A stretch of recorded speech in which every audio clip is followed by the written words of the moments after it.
9th class हम लोग start करने जा रहे हैं मैकेनिक्स। पिछले वीक में कुछ लास्ट में मेरा तबीयत ठीक नहीं था, इसलिए फिर वीडियो हम लोग बनाना बंद कर दिए थे 1-2 दिन 3 दिन। फिर कोई बात नहीं, अब चलिए अब आज से कंटिन्यू रहते हैं हम लोग और इस पूरे चैप्टर को इसमें डिस्कस करेंगे, मोशन को। ठीक है, बेसिक वाला वीडियो आप लोग ध्यान दिए होंगे तो ठीक है, और नहीं तो पीछे देखना ही पड़ेगा आप लोग को, बार बार उस कंसेप्ट का हम यूज करेंगे। ठीक है, यहाँ पे आते हैं हम लोग मोशन का स्टडी जो करते हैं उसको क्या बोलते हैं, उस पार्ट को। तो फिजिक्स का वो पार्ट जिसके अंदर हम लोग मोशन का स्टडी करते हैं, ठीक है, स्टडी ऑफ मोशन करते हैं, तो उस पार्ट को हम लोग बोलते हैं मैकेनिक्स, स्टडी ऑफ मोशन। पूरा डिफिनीशन इसका आपको हम कर देते हैं, स्टडी ऑफ मोशन। ठीक है, इसका पूरा clear definition, it is a branch of physics. Mechanics हम किसको बोलते हैं, it is a branch of physics where we study about the motion of objects या मोशन ऑफ मटेरियल ऑब्जेक्ट्स।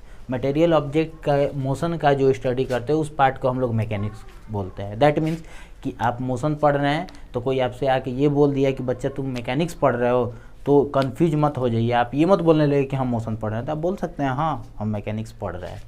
फिर आपसे पूछे कि मैकेनिक्स का कौन सा पार्ट पढ़ रहे हो, तो आगे हम क्लियर करते चलते हैं।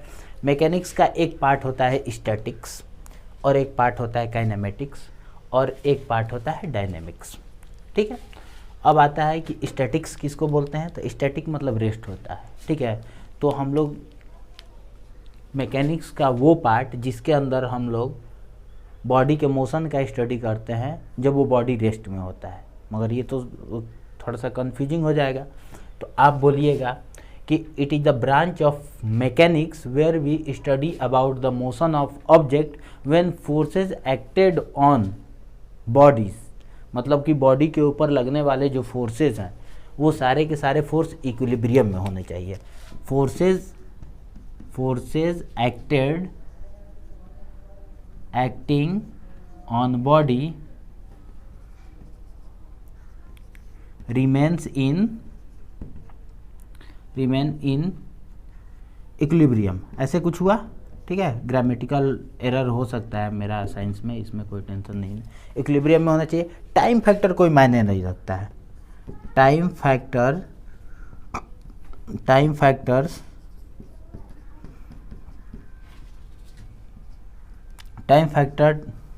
Does not affect, time factor प्रभावित नहीं करता है मोशन बॉडी के बारे में। मतलब कॉज के बारे में पढ़ेंगे कि बॉडी क्यों मूव कर रहा है, मोशन के बारे में तो पढ़ेंगे, मगर वो बॉडी के ऊपर जितने भी फोर्सेज लग रहे होते हैं, ठीक है, वो सारे के सारे फोर्सेज इक्विलिब्रियम में होते हैं, जिस कारण से वहाँ पे हमारा जो होता है टाइम फैक्टर कोई मायने नहीं रखता है, कोई प्रभाव नहीं डालता है। टाइम फैक्टर का कोई मतलब ही नहीं होता है टाइम का ये पे। ठीक है, आते हैं दूसरा पार्ट हम लोग का काइनेमेटिक्स के अंदर। Kinematics, it is a branch of mechanics where we study about the motion of body without taking account into या without taking cause of motion। ठीक है, सिंपल सा बात है कि वो किस कारण से मोशन है उसके बारे में नहीं पढ़ेंगे, मगर मोशन की पूर्ण जानकारी हमको मिलनी चाहिए, वो बात तो हम लोग पढ़ेंगे। तो पूर्ण जानकारी में तो कॉज भी आ जाएगा, मतलब कॉज को छोड़ के जो भी मोशन के बारे में हम लोग को चाहिए वो सारा का सारा चीज़ मिल जाता है। बात समझ में आ रहा है ना। तो काइनेमेटिक्स देखिए, ये ग्रीक वर्ड है काइनेमा, ऐसे काइनेमा हमारा ग्रीक वर्ड है, ग्रीक वर्ड जिसका मतलब आप लोगों को होता है, काइनेमा ग्रीक वर्ड है जिसका मतलब होता है आपका मोशन। ठीक है, ठीक है, मूवमेंट बोल सकता है, मोशन बोल सकते हैं। और इसका एक पार्ट, मतलब इसके अंदर हम लोग क्या करते हैं, without taking the cause of motion, मतलब कि मोशन का जो कारण है उसको नहीं पढ़ेंगे, मोशन के बारे में पढ़ेंगे। आगे हम लोग बढ़ते हैं, without taking cause of motion. और इसमें टाइम जो होता है, टाइम प्लेज इंपॉर्टेंट रोल, इसमें टाइम आपका इंपॉर्टेंट रोल प्ले करेगा, इंपॉर्टेंट रोल प्ले करेगा, इतना समझ लिए। अब आते हैं डायनेमिक्स, पावर मैकेनिक्स भी इसको बोलते हैं। इसमें डायनेमिक्स ऐसे करके एक वर्ड है, ग्रीक वर्ड, डायनेमिक्स मतलब होता है पावर। ठीक है, और इसके अंदर हम लोग बॉडी के पूरा का पूरा, ठीक है, और न्यूटन का जो 3 ठो लॉ है ना, वो तीनों लॉ को डिस्क्राइब करके, या तीनों लॉ पे बेस्ड ये मैकेनिक्स हम लोग को है।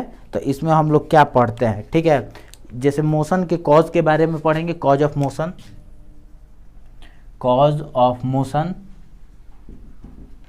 विथ क्या हो जाएगा हमारा complete description of motion.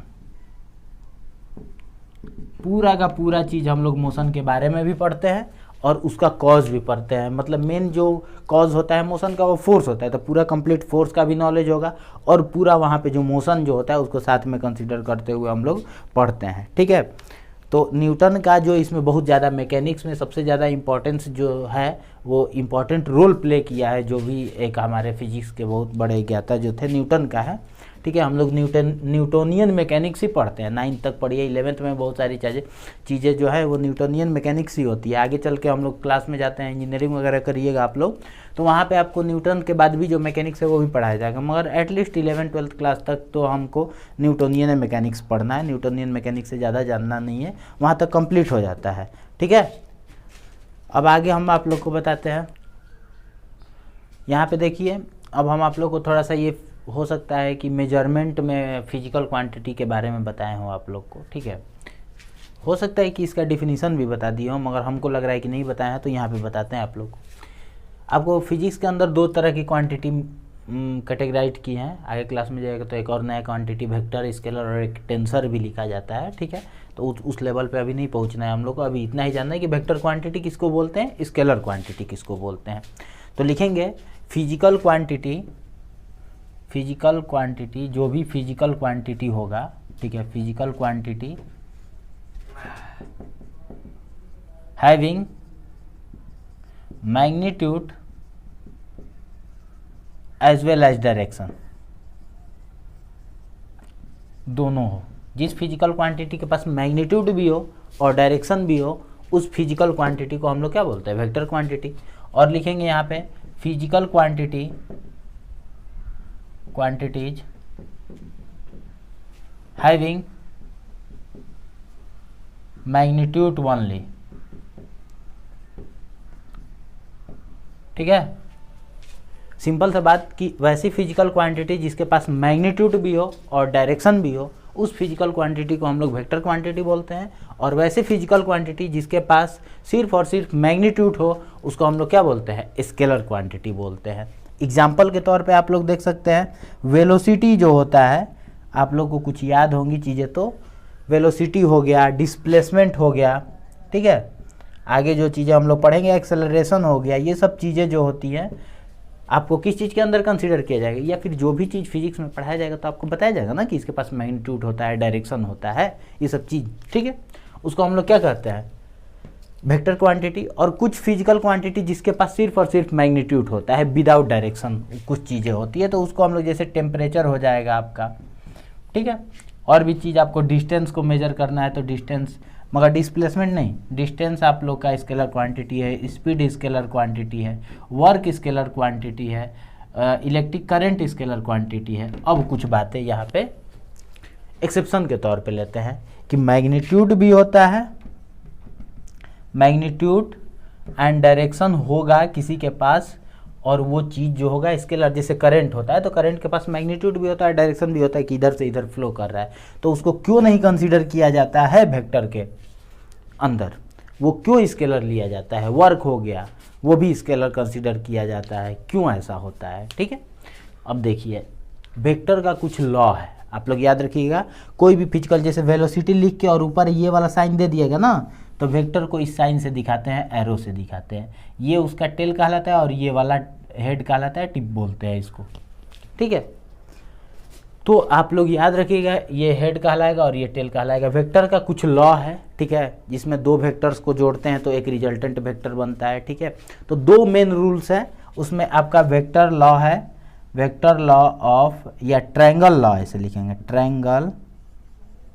Triangle law of vector addition. इस लॉ को फॉलो करना चाहिए।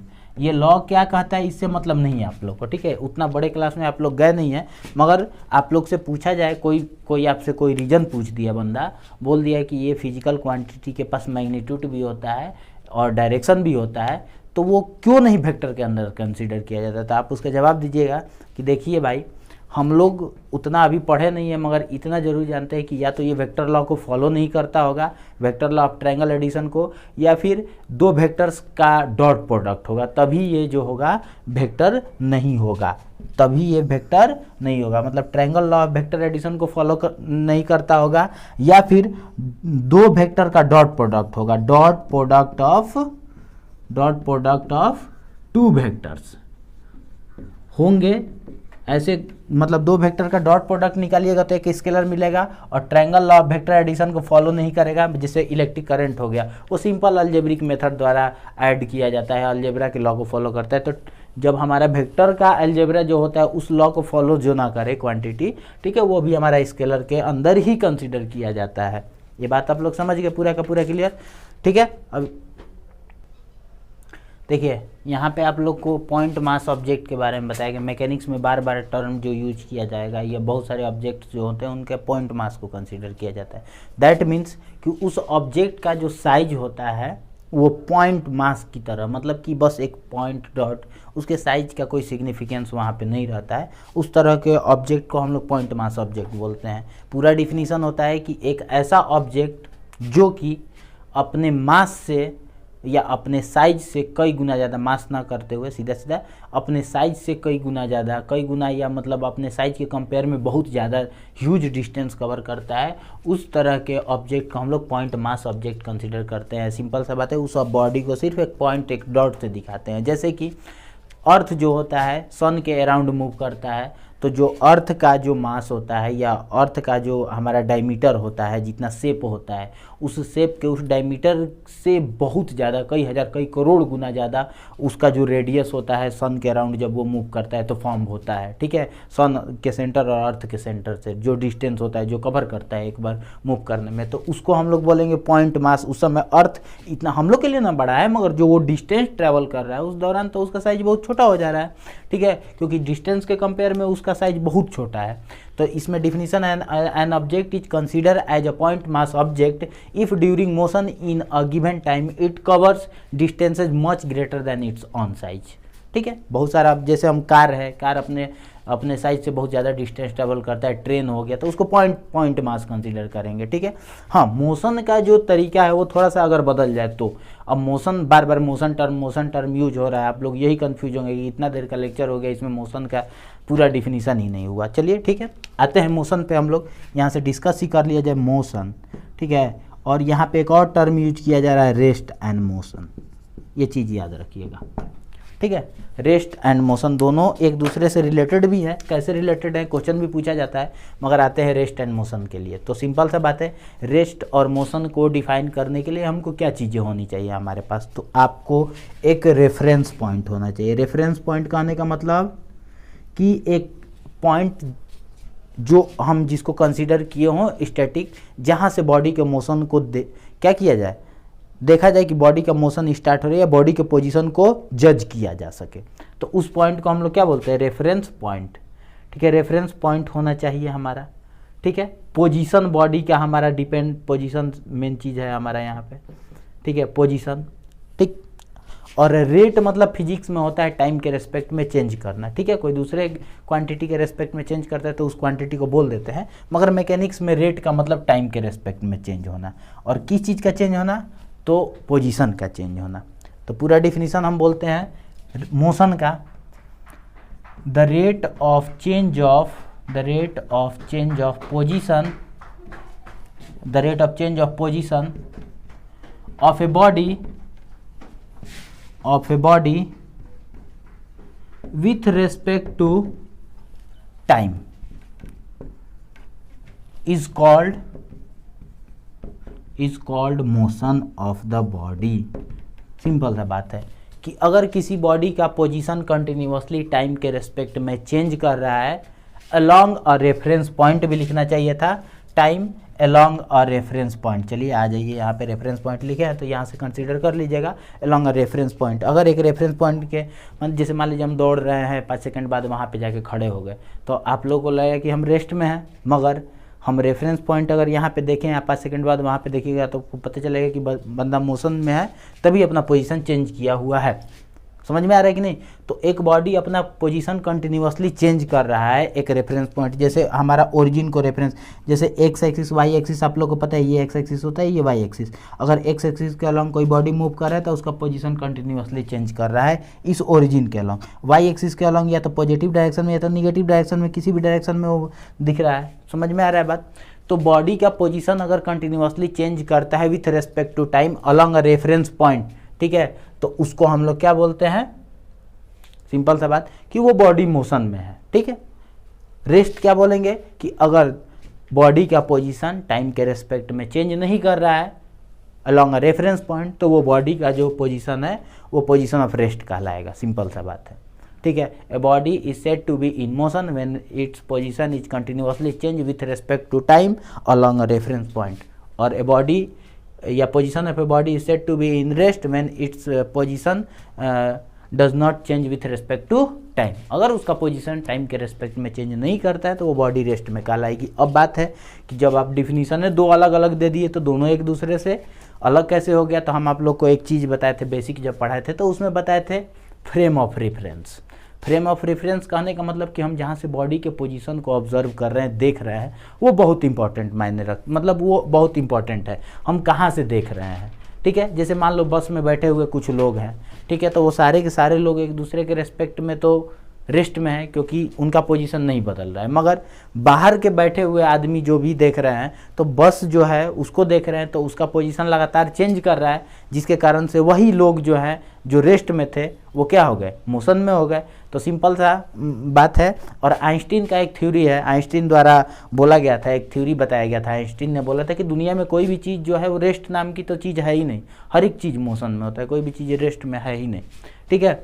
तो हम लोग हर चीज़ को मोशन में ही मानते हैं। अब मान लीजिए कि आपको अर्थ पे उपस्थित हर एक चीज़, आपको कोई भी चीज़ आपको रेस्ट में लग रहा है, अर्थ के बाहर से देखिएगा तो अर्थ के मोशन को ना ऑब्जर्व कीजिएगा, उस एक चीज़ को तो नहीं देखिएगा ना, तो पता चलेगा कि वो भी चीज़ क्या कर रहा है? मूव कर रहा है। तो सिंपल सा बात है कि रेस्ट और मोशन जो है वो हमारा रिलेटेड टर्म्स है। Rest and motion are related, these are depends on the क्या हो जाएगा? Frame of reference. वो फ्रेम ऑफ रेफरेंस पे डिपेंड करता है कि ऑब्जेक्ट जो है, ठीक है, वो कहाँ से ऑब्जर्व किया जा रहा है। दो तरह के फ्रेम ऑफ रेफरेंस मिलेंगे, एक इनर्शियल फ्रेम ऑफ रेफरेंस और एक होता है non inertial frame of reference. Inertial frame of reference जहाँ पे जो सिस्टम ऑफ कोऑर्डिनेट्स वगैरह जो होते हैं रेस्ट में होते हैं या यूनिफॉर्म मोशन में होते हैं, ठीक है, या फिर न्यूटन्स लॉ को अच्छा तरह से फॉलो करें तो वो हमारा होता है इनर्शियल फ्रेम। और हमारा नॉन इनर्शियल फ्रेम जो न्यूटन्स लॉ पे बेस्ड नहीं होता है, एक्सेलरेटेड फ्रेम ऑफ रेफरेंस उसको बोलते हैं। तो रेस्ट और मोशन एक दूसरे से रिलेटेड कैसे है ये समझ गए, ठीक है। तो कोई भी चीज़ का पोजीशन टाइम के रेस्पेक्ट में चेंज कर रहा है तो मोशन में होगा, नहीं चेंज कर रहा है रेस्ट में होगा। उस जगह से दूसरे जगह से बदल के देखिएगा तो हो सकता है कि जो मोशन वाला चीज़ हो रेस्ट में हो जाए, रेस्ट वाला मोशन में हो जाए। तो ये आपका डिफिनीसन है, पूरा क्लियर करते हैं। यहाँ पे आते हैं, देखिए हम टॉपिक बस लिखे हैं, पूरा कंप्लीट डिफिनीशन हम बोल ही दे रहे हैं, मतलब वीडियो का आपको पूरा ही देखना पड़ेगा। सिंपल सा बात है, ऐसे नहीं कि आपको लगेगा कि हाँ सर नोट जो किए हैं उसको रोक के लिख लिया जाए, नहीं, सुनना पड़ेगा आपको पूरा मेरा बकवास, ठीक है। रेक्टिलिनियर मोशन से स्टार्ट करते हैं। टाइप्स ऑफ मोशन में पहला मोशन है, तो रेक्टिलिनियर मोशन का डिफिनीशन होता है कि motion of a body along straight line is called rectilinear motion. मगर बात याद रखिएगा, रेक्टिलिनियर का एक और पार्ट हम लोग यहाँ पे लिखे हैं ट्रांसलेटरी। दोनों स्ट्रेट लाइन के अलॉन्ग ही मोशन होता है, मगर यहाँ पे, ठीक है, motion of a body is said to be rectilinear when body moves along straight line, ठीक है। बॉडी जब स्ट्रेट लाइन के अलॉन्ग मूव करता है तो उस तरह का मोशन जो होता है बॉडी को, उसको हम लोग बोलते हैं रेक्टिलिनियर मोशन। मगर साथ में ये होना चाहिए कि बॉडी जो होना चाहिए पॉइंट मास बॉडी होना चाहिए, पॉइंट मास बॉडी, ठीक है। और यहाँ पे जो बॉडी होगा ये पॉइंट मास बॉडी नहीं होगा, इसमें मोशन अलोंग स्ट्रेट लाइन होगा, दोनों में ही motion along straight line, body का जो मोशन होगा स्ट्रेट लाइन के अलोंग होगा, दोनों में ही, इसमें भी, ठीक है। बट यहाँ पे body is not a point mass body, body is not a point mass body, body का मास मतलब बॉडी जो होना चाहिए point mass body, body is not a point mass body, ठीक है। मतलब बॉडी को कंसीडर करना है, पॉइंट मास बॉडी कंसीडर नहीं करना है। तो ये पहला चीज़ याद रखिएगा। जैसे हम लोग इंक्लाइंड प्लेन के अलॉन्ग कोई बॉडी जो है वो क्या कर रहा है, स्लिप कर रहा है, तो उसका जो मोशन होगा वो ट्रांसलेटरी मोशन कहलाएगा। मगर एक कार जो है कहीं मूव कर रहा है स्ट्रेट लाइन में, तो उसको हम लोग कहेंगे पॉइंट मास, उसको कंसीडर करेंगे, ठीक है। Circular motion, motion of a body along a circle is called circular motion, but body जो होना चाहिए सर्कुलर मोशन में कैसा होना चाहिए, point mass body, point mass body, ठीक है। और सर्कल के अलॉन्ग मोशन हो रहा है बॉडी का, मगर point mass, not a point mass body, not a point mass body, ठीक है। जैसे हम पेन को ऐसे ऐसे रोटेट करा रहे हैं तो सर्कल के अलॉन्ग मूव कर रहा है, मगर बॉडी के द्वारा जो डिस्टेंस ट्रेवल किया जा रहा है उसके साइज के रेस्पेक्ट में बहुत ज़्यादा नहीं है, तो बॉडी का मास जो है या बॉडी को हम लोग पॉइंट मास कंसीडर नहीं करेंगे। ऑक्सीलेटरी और वाइब्रेटरी मोशन, ठीक है।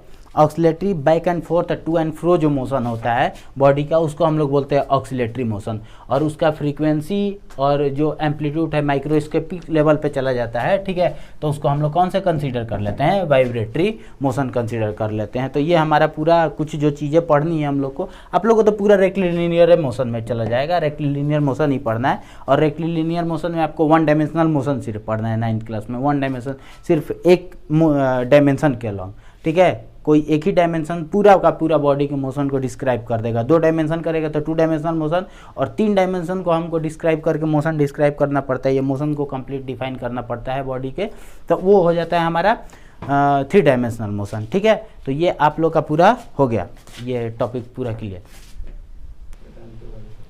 चलिए मेन जो कॉन्सेप्ट है डिस्टेंस और डिस्प्लेसमेंट का स्टार्ट करते हैं। डिस्टेंस किसको बोलेंगे, डिस्प्लेसमेंट किसको बोलेंगे, ठीक है। अब सीधा सीधा बात है कि अगर कोई ऑब्जेक्ट मोशन में है तो अपना पोजीशन बार बार चेंज करेगा, ठीक है, बार बार पोजीशन चेंज करेगा, मगर हम लोग उस पोजीशन को मेजर कहाँ से करेंगे, तो रेफरेंस पॉइंट से मेजर करेंगे। और रेफरेंस पॉइंट से जब मेजर करते हैं मैंने बॉडी जो अपना पोजीशन स्टार्ट किया है, तो सिंपल मान लीजिए ओरिजिन से स्टार्ट किया है, ओरिजिन से स्टार्ट करके किसी एक डायरेक्शन में उसने मोशन क्या कर दिया, अपना स्टार्ट किया। कई बार उसने अपना डायरेक्शन चेंज किया, इधर गया उधर गया, ये जैसे मान लीजिए कि कोई ऑब्जेक्ट ए है, यहाँ से ओरिजिन से अपना पोजीशन ऑब्जेक्ट इधर की तरफ किया, फिर यहाँ, फिर ऐसे करते हुए इसको पहुँचना है, फाइनली यहाँ पे पहुँचना है, ठीक है। और पहुँच के कहाँ, ये पॉइंट डी पे जाना है इसको। और कोई ऑब्जेक्ट यहाँ से चला और यहाँ से सीधे डायरेक्ट यहाँ तक पहुँच गया, ओ से डी पोजीशन। अब देखिए एक ऑब्जेक्ट ऐसे मूव करते हुए गया, ठीक है, और एक ऑब्जेक्ट डायरेक्ट यहाँ से यहाँ तक पहुँचा, ठीक है। बात ये होता है कि हम इसमें डिस्टेंस किसको बोलेंगे और डिस्प्लेसमेंट किसको बोलेंगे। तो डिस्टेंस का मतलब होता है actual path length, actual path length, सीधा सीधा बात है। एक्चुअल पाथ लेंथ कहने का मतलब क्या हुआ कि बॉडी मोशन के दौरान जिस डायरेक्शन में या जहाँ जहाँ मूव किया है, जिस तरह से मूव किया है, उस टोटल पाथ को मेजर करने के लिए हम लोग जिस चीज़ का यूज करते हैं वो कहलाता है डिस्टेंस। कोई फिक्स डायरेक्शन नहीं है। यहाँ से हमको मान लीजिए अपने स्कूल जाना है, तो स्कूल जाने के लिए हम यहाँ से घर से निकले, अपने दोस्त के यहाँ गए, फिर दूसरे दोस्त के यहाँ, तीसरे दोस्त के यहाँ गए, चारों तरफ घूमते हुए फाइनली हम स्कूल पहुँचे। और एक बंदा निकला जो पढ़ने में ठीक ठाक है, समझदार है, तो वो डायरेक्ट 5 मिनट लेट से ही निकला, मगर वो डायरेक्ट अपने स्कूल को पहुँचा, एक ही रास्ता को पकड़ के, ठीक है। तो वो कहलाता है हमारा सीधा सीधा कि उसने शॉर्टेस्ट पाथ कवर किया। शॉर्टेस्ट पाथ लेंथ जो होता है, सबसे छोटा जो रास्ता होता है 2 पॉइंट के बीच का, उस छोटे रास्ते को, छोटे पाथ को हम लोग क्या बोलते हैं, डिस्प्लेसमेंट बोलते हैं। और जो एक्चुअल पाथ लेंथ होता है, अब जितना भी घूम घाम के गए हैं हम लोग, जितना भी कैसे भी मूव करके हमको वहाँ पे पहुँचना है, ठीक है, तो वो पाथ जो होता है क्या कहलाता है, अपने मोशन के दौरान जिस प्रकार से हम लोग टोटल पाथ जो कवर किए 2 पॉइंट के अलॉन्ग, वो बीच में उसको हम लोग क्या बोलते हैं, डिस्टेंस बोलते हैं। और वो 2 पॉइंट के बीच का जो सबसे छोटा रास्ता है वो कोई एक ही हो सकता है, जिसको हम लोग क्या बोलते हैं, डिस्प्लेसमेंट बोलते हैं। और एक बात याद रखिएगा कि जब स्ट्रेट लाइन में रहेगा कोई बॉडी, अगर एक ही रास्ता है 2 पॉइंट के बीच मूव करने का, तो वो डिस्टेंस भी होगा और डिस्प्लेसमेंट भी वही होगा। डिस्टेंस में कोई नो फिक्स डायरेक्शन, डिस्टेंस के पास कोई fix direction, no any fix direction, कोई फिक्स डायरेक्शन नहीं होता है, नो एनी फिक्स डायरेक्शन, ठीक है। और ये अगर आपको शॉर्टेस्ट पाथ कवर करना है तो क्या हो जाएगा, ये fix direction, having fix direction, इसके पास क्या होता है, फिक्स डायरेक्शन होता है। इसीलिए फिक्स डायरेक्शन ना होने के कारण ये स्केलर हो जाता है, और ये फिक्स डायरेक्शन होने के कारण ये क्या हो जाता है, वेक्टर हो जाता है, ठीक है। और यहाँ पे अब आते हैं हम लोग, फिक्स डायरेक्शन ना होने के कारण स्केलर हो जाता है। दोनों का यूनिट डिस्टेंस है, लेंथ को मेजर कर रहा है, पाथ के लेंथ को मेजर कर रहा है, तो इसका भी यूनिट मीटर होता है और इसका भी ऐसा यूनिट क्या होता है हमारा, मीटर होता है। ठीक है। मोशन के दौरान, ड्यूरिंग मोशन डिस्टेंस कभी जीरो नहीं हो सकता है, distance not equal to zero. ये मोशन के दौरान हम जैसे मान लीजिए यहाँ से चले और यहाँ पे आके फिर यहीं पे आ गए, तो हमारा टोटल पाथ लेंथ क्या हो गया, जीरो हो गया। तो डिस्प्लेसमेंट जो हो जाएगा वो जीरो हो सकता है, डिस्प्लेसमेंट में भी जीरो ड्यूरिंग मोशन। ठीक है, मोशन के दौरान डिस्प्लेसमेंट जो होता है जीरो हो सकता है, सिंपल सा बात है। जीरो कब होगा, जब फाइनल पॉइंट और इनिशियल पॉइंट कोइंसाइड कर जाएगा। ठीक है, मतलब कि हम बोले कि एक कंप्लीट रिवॉल्यूशन कोई भी चीज़ का, अगर स्क्वायर फील्ड है, स्क्वायर फील्ड का एक कंप्लीट रिवॉल्यूशन कंप्लीट किए तो वहाँ पे हमारा क्या हो जाएगा, डिस्प्लेसमेंट जीरो हो जाएगा। सर्कल के अलॉन्ग पूरा एक कंप्लीट राउंड हम लोग कर लिए तो वहाँ पे डिस्प्लेसमेंट जीरो, मगर डिस्टेंस को जीरो नहीं करेंगे, डिस्टेंस 2πr हो जाएगा। स्क्वायर है तो डिस्टेंस 4 इंटू साइड हो जाएगा, रेक्टेंगल है तो distance 2 into L plus B हो जाएगा। और डायगनली मूव करेंगे, ठीक है, तो डायगनली मूव करेंगे तो हमारा उसमें हो जाएगा L square plus B square root under rectangle के लिए, स्क्वायर के लिए रूट 2 इंटू साइड। तो आप देखिए क्वेश्चन को समझिए, क्वेश्चन भी हम बहुत सारा कराएंगे, क्वेश्चन को समझ के और डिस्टेंस और डिस्प्लेसमेंट में अंतर। ये एक्चुअल पाथ लेंथ होता है डिस्टेंस, ये शॉर्टेस्ट पाथ लेंथ होता है। इसके पास कोई डायरेक्शन फिक्स नहीं होता है, इसके पास फिक्स डायरेक्शन होता है।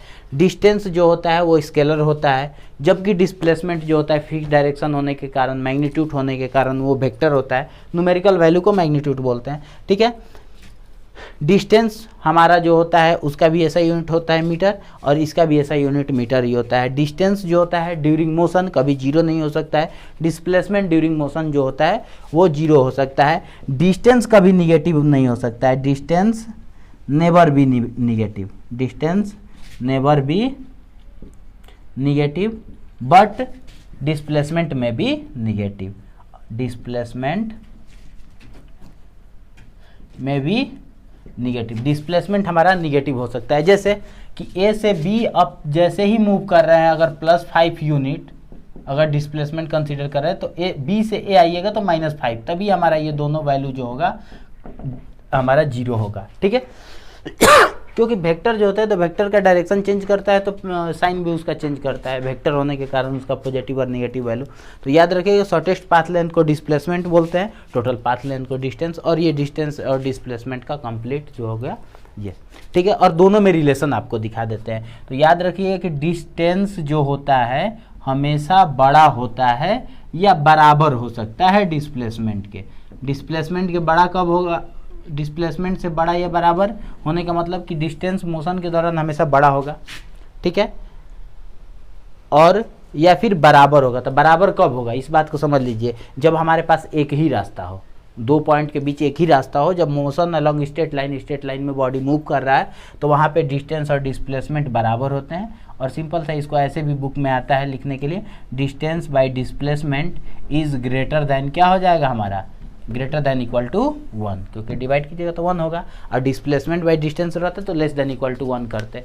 ठीक है, बस देखिए अब आते हैं हम लोग डिफिनीसन एक एक चीज़ का क्लियर करते जाएंगे। जैसे स्पीड है और वेलोसिटी, जैसे वहाँ पे डिस्टेंस और डिस्प्लेसमेंट होता था वैसे स्पीड और वेलोसिटी हुआ। तो स्पीड हम लोग कैसे डिफाइन करेंगे, अगर कोई बॉडी मूव कर रहा है, मोशन में है, ठीक है, तो वो कुछ यूनिट इंटरवल में कुछ डिस्टेंस ट्रेवल करेगा, और अगर वही बॉडी मोशन में फिक्स डायरेक्शन में मूव कर रहा है तो यूनिट इंटरवल में कुछ डिस्टेंस ट्रेवल करेगा। तो ऐसे हम लोग डिफाइन करते हैं the rate of change of distance with respect to time, ऐसे बोलते हैं, rate of change of distance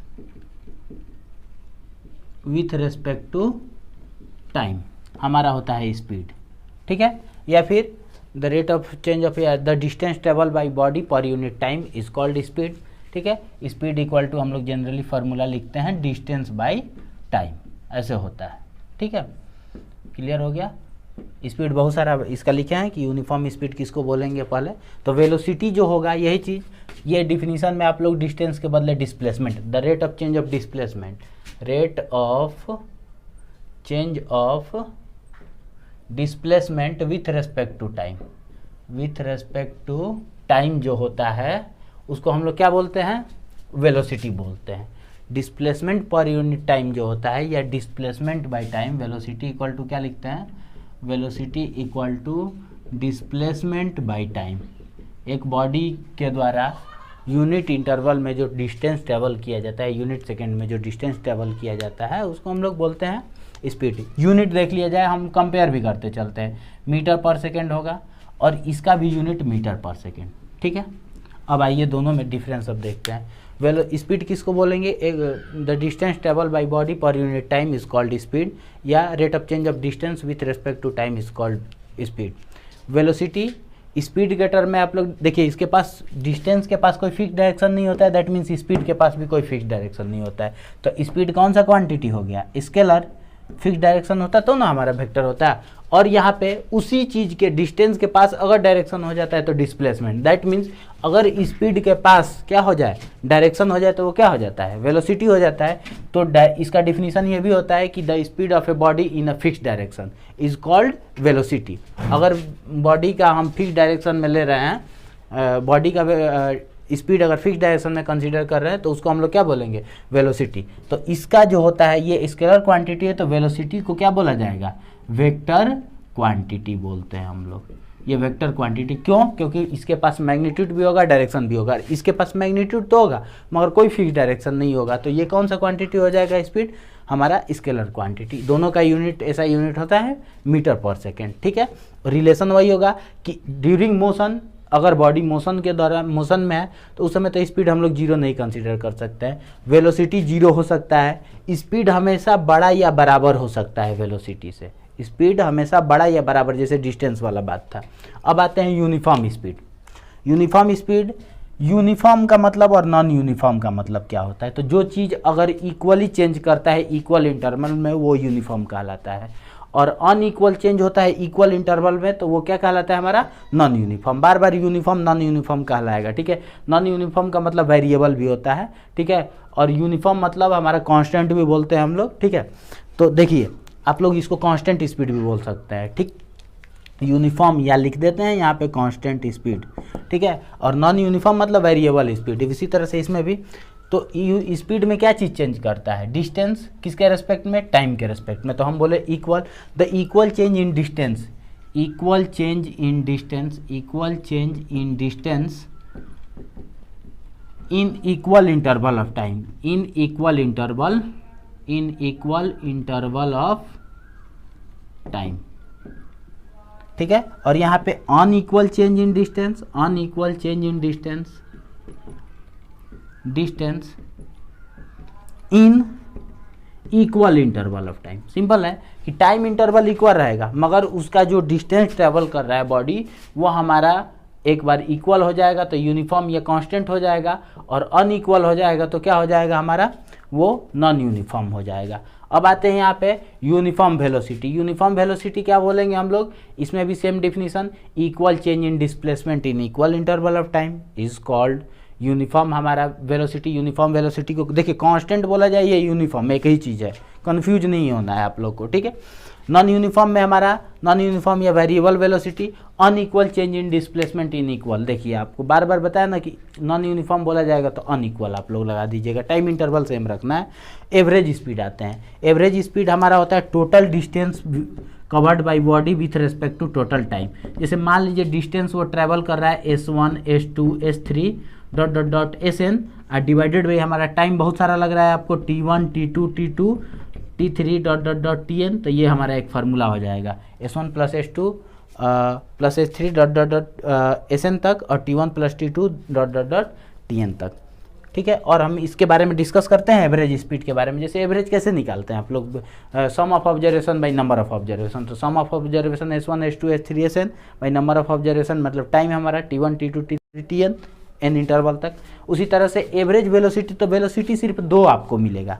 body का इनिशियली जब मोशन स्टार्ट हुआ उस समय जो वेलोसिटी होता है इनिशियल वेलोसिटी कहलाता है, और जब मोशन को ऑब्जर्व करना आप बंद किए तो फाइनल वेलोसिटी कहलाता है। तो इनिशियल को मतलब u पहले आता है तो इनिशियल वेलोसिटी को u से दिखाते हैं, फाइनल वेलोसिटी को v से, तो u प्लस v/2 होता है एवरेज वेलोसिटी का फॉर्मूला आते हैं हम लोग यहाँ पे। तो इंस्टेंटेनियस वेलोसिटी, इंस्टेंटेनियस स्पीड, तो इसमें बोलेंगे speed of a body at given instant, ठीक है। किसी पल किसी क्षण जो बॉडी का स्पीड होता है इंस्टेंटेनियस स्पीड कहलाता है। वो इंस्टेंटेनियस स्पीड में आज लोग कैलकुलस का यूज करना पड़ता है, ठीक है। फिर भी the speed of a body at given instant is called instantaneous speed.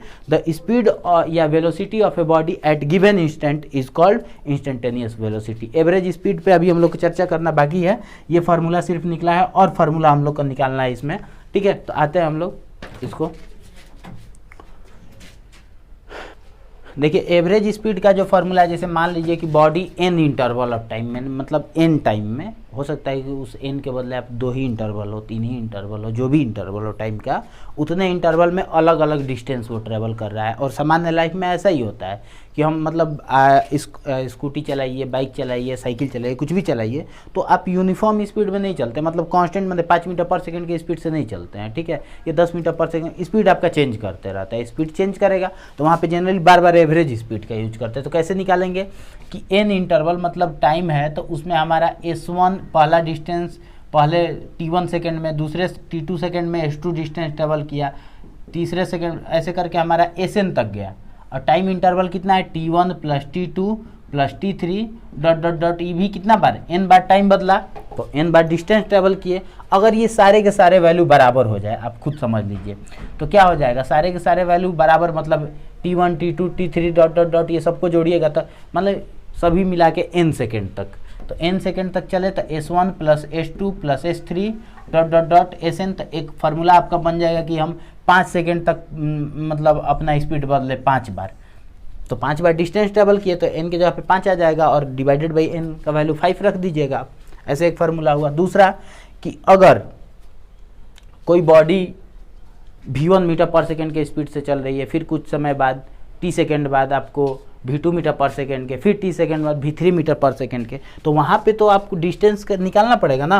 तो डिस्टेंस इज इक्वल टू क्या निकालिएगा, स्पीड इंटू टाइम। तो S1 हमारा है v1 into T1, S2 equal to क्या लिखिएगा, v2 into T2, S3 equal to क्या लिखिएगा, v3 into T3, ऐसे लिखिएगा। ऊपर वैल्यू रख दीजिए, v average is equal to हमारा हो जाएगा v1 T1 plus v2 T2 plus v3 T3 dot dot dot vn Tn, मतलब कि ये फार्मूला, क्योंकि यहाँ पे आपको डिस्टेंस निकालना पड़ेगा पहले, और डिवाइडेड बाई हमारा total time T1 T2 dot dot dot Tn तक हमारा जाएगा। ये फार्मूला आपका एक और बन गया। जब हमको स्पीड दिया हो, डिस्टेंस नहीं दिया हो, तो ये वाला चीज़ निकालेंगे, ठीक है। अब आते हैं हम लोग कि जब आपको पता हो कि 2 ही चीज़ सिर्फ दिया है, स्पीड दिया है और टाइम दिया है, ठीक है। v1 मीटर पर सेकेंड के स्पीड से चल रहा है और 2 पॉइंट के बीच का सेपरेशन, जैसे मान लीजिए कि हम A से B के पास गए कितना मीटर पर सेकेंड के स्पीड से, v1 मीटर पर सेकेंड से, और फिर B से A के पास लौट के आ गए हम v2 मीटर पर सेकेंड के स्पीड से, ठीक है। तो आपको बताना है कि मेरा एवरेज स्पीड क्या होगा, मेरा एवरेज स्पीड क्या होगा। तो आप बोले कि मान लिए कि लेट डिस्टेंस भी क्या हो जाएगा, हमारा डिस्टेंस जाने वाला x है, तो उधर से आने वाला भी तो डिस्टेंस हमारा x हो जाएगा। और जाने में टाइम हमको T1 लगा और आने में टाइम कितना लगा, T2 लगा, मगर T1 T2 नहीं पता है, v1 v2 पता है। तो आप कीजिएगा कि ठीक है, ऊपर हम 2x लिख देते हैं और नीचे हम टाइम को बदल देंगे। टाइम इज इक्वल टू क्या हो जाएगा, डिस्टेंस बाई स्पीड।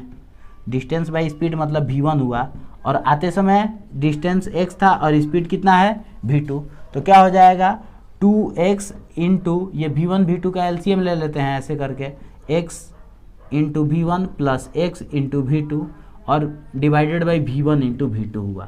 और यहाँ पे आते हैं हम 2x इंटू v1 v2 को ऐसे ऊपर लिखते हैं और नीचे हमारा हो जाएगा x कॉमन कर लेते हैं v1 प्लस v2, ठीक है।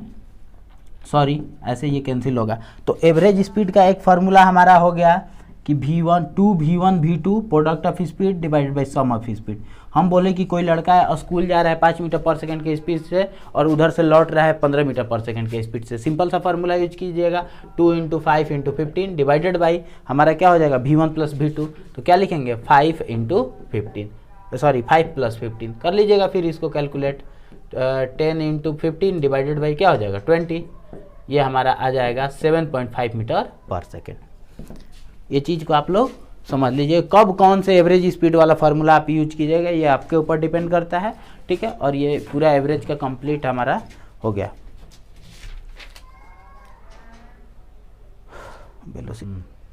ठीक है। और फिर हम लोग यहाँ से स्टार्ट करते हैं एक्सेलरेशन से। वेलोसिटी आप लोग को समझ में आ गया होगा, स्पीड।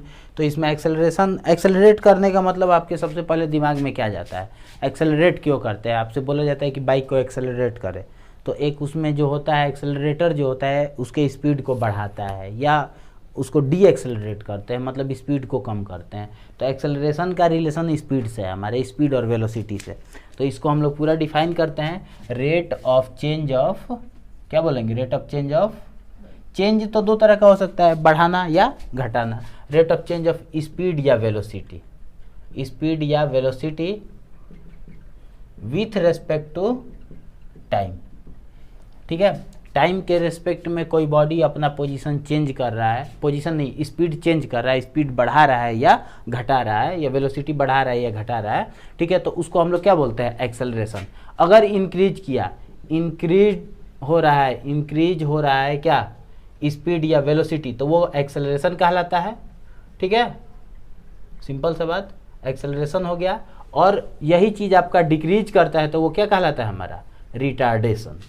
अगर कोई भी चीज़ का स्पीड डिक्रीज कर रहा है टाइम के रेस्पेक्ट में, तो वो भी चेंज ही होना ना कहलाएगा, वो कहलाता है रिटार्डेशन। सिंपल सा चीज़ कि आपको जब कोई body u metre per second के स्पीड से चल रहा है और आपने एक्सेलरेट करा के उसके स्पीड को बढ़ा दिया, v मीटर पर सेकेंड किया, तो स्पीड में कितना चेंज हुआ, पहले u था, अब कितना हो गया v, तो v minus u metre per second का चेंज हुआ, और डिवाइडेड बाई कितना, टाइम हमारा टोटल। तो acceleration equal to rate of change of speed with respect to time. ये एक्सेलरेशन का फॉर्मूला भी होता है, final velocity minus initial velocity by time, v minus u by t. अगर v माइनस यू बड़ा है 0 से, ठीक है, तो ये कहलाता है हमारा एक्सेलरेशन। ठीक है, और यही एक्सेलरेशन v माइनस यू छोटा है 0 से, माने निगेटिव है एक्सेलरेशन, तो वो कहलाता है रिटार्डेशन। इस बात को आप समझ लिए, इसको एकदम क्लियर समझ लेना है कि जहाँ पे आपका एक्सेलरेशन का वैल्यू निगेटिव आ गया वो रिटार्डेशन कहलाता है। मतलब ब्रेक लगाते हैं, तो ब्रेक लगाते हैं तो स्पीड क्या होता है, डिक्रीज करता है ना। किसी भी बॉडी का रेस्ट में भी आ जाता है स्पीड, तो उस समय ऑब्जेक्ट क्या हो रहा है, रिटार्ड हो रहा है। और जैसे ही स्पीड को इंक्रीज कराते हैं, रेस्ट से चलना स्टार्ट करता है, तो वो बॉडी क्या होता है, एक्सेलरेट होता है। और हमको एक्सेलरेशन कभी भी पढ़ना है, पूरा मोशन में आप पढ़िएगा ना तो यूनिफॉर्मली एक्सेलरेटेड मोशन, माने एक्सेलरेशन आपको कांस्टेंट ही रहेगा। नॉन यूनिफॉर्म में मोशन पढ़ना ही नहीं है, नॉन यूनिफॉर्मली एक्सेलरेटेड मोशन आपको 9th क्लास में पढ़ना ही नहीं। यूनिफॉर्म मतलब क्या चेंज कर रहा है बताइए, तो स्पीड चेंज कर रहा है, तो क्या डिफिनीशन लीजिएगा कि the equal change in speed और velocity in equal interval of time is called, क्या हो जाएगा, uniform acceleration. The unequal change in speed, equal change in speed और वेलोसिटी इन क्या हो जाएगा हमारा, unequal interval of time, in equal interval, ऐसे टाइम हो गया, इंटरवल लिख दिया मतलब टाइम हो गया। और यहाँ पे क्या चीज़ हमारा चेंज करेगा, अनइक्वल होगा, अनइक्वल चेंज इन स्पीड और velocity in equal interval of time, ठीक है। उसको हम लोग क्या बोलेंगे, नॉन यूनिफॉर्म एक्सेलरेशन बोलेंगे। ठीक है, जैसे हमारा अर्थ का जो है gravitational acceleration 9.8 metre per second, वो यूनिफॉर्म एक्सेलरेशन हम लोग लेते हैं, यूनिफॉर्मली एक्सेलरेट। ठीक है, मतलब कि हर एक सेकेंड में उस बॉडी का स्पीड बढ़ाता है, वो कोई भी चीज़ को ड्रॉप किया जाता है, फ्री फॉल कराया जाता है 9.8 मीटर पर सेकेंड के हिसाब से। इंस्टेंटेनियस तो क्या हो जाएगा, acceleration of a body at given instant is called instantaneous acceleration. ये हो गया हमारा इंस्टेंटेनियस एक्सेलरेशन के बारे में बात कर लिए।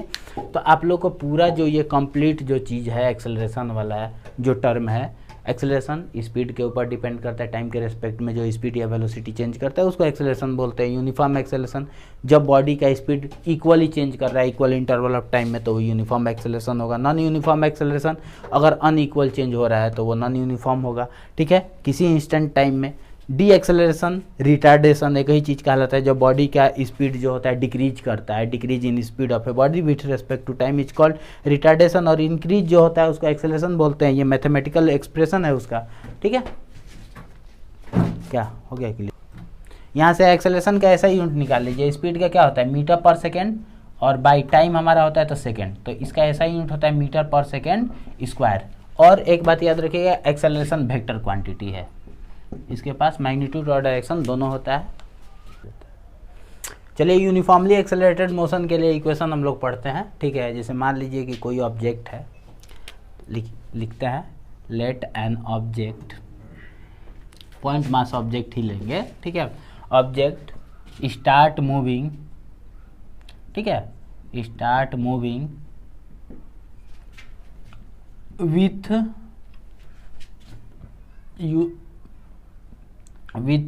You metre per second, start किया अपना velocity u metre per second. After t second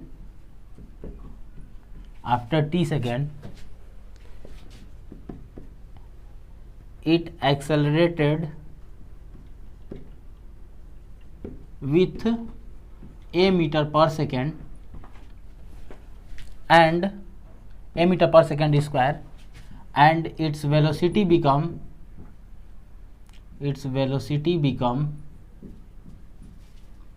लिखेंगे ना ऐसे, becomes v metre per second.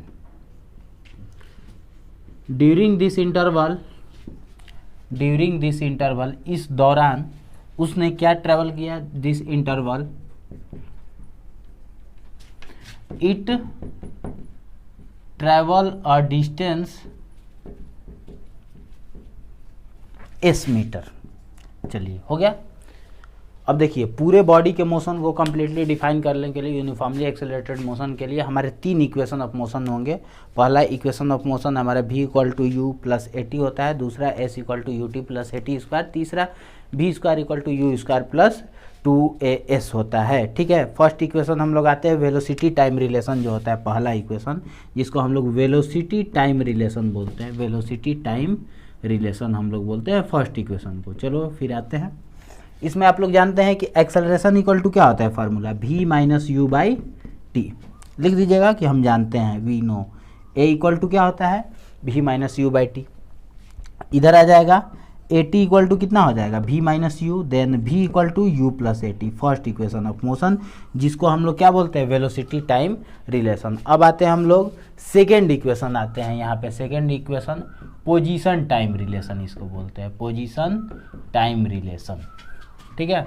Position time relation second equation को बोलते हैं। और सेकेंड इक्वेशन हम लोग डिराइव करने से पहले आपको बता दें कि डिस्टेंस इज इक्वल टू, क्या फार्मूला आप पढ़े हैं, distance is equal to average speed या एवरेज वेलोसिटी लिखते हैं, एवरेज वेलोसिटी इनटू, ठीक है, time, average velocity into time. आते हैं यहाँ पे, तो डिस्टेंस तो हमारा s होगा और एवरेज वेलोसिटी हमारा क्या होगा, u plus v by to.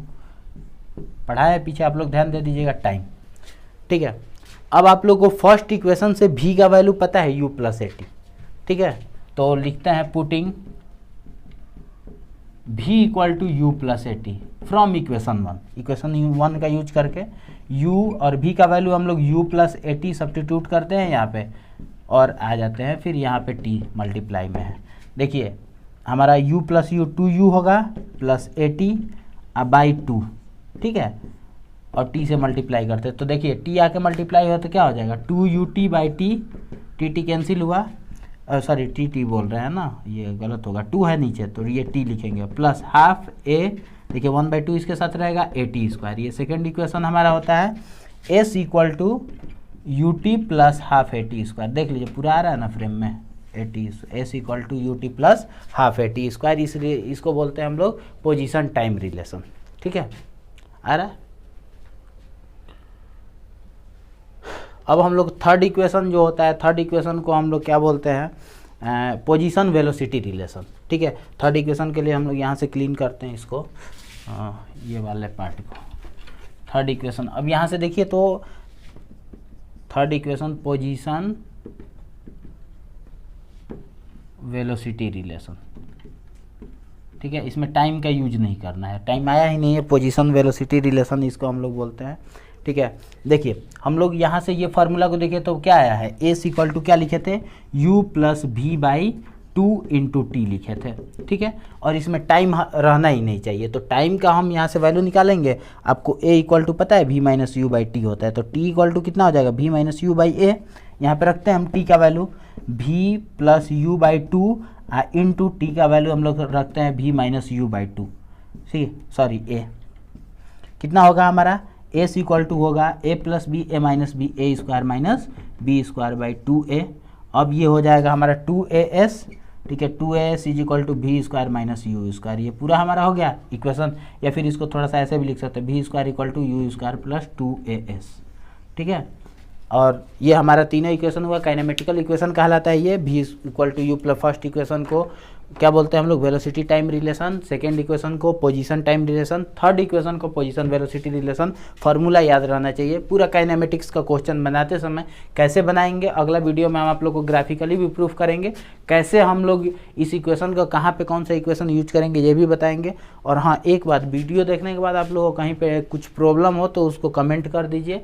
ये जो दिक्कत होता है आप लोगों को, या फिर मेरे मतलब कहीं पे हम ही गलत बता दिए हो, या फिर डाउट है आप लोग को, तो उसको कमेंट करके ज़रूर बताएं, ठीक है पूरा। और ये आज मोशन हम लोग का लगभग पूरा क्लियर कर दिए, ठीक है।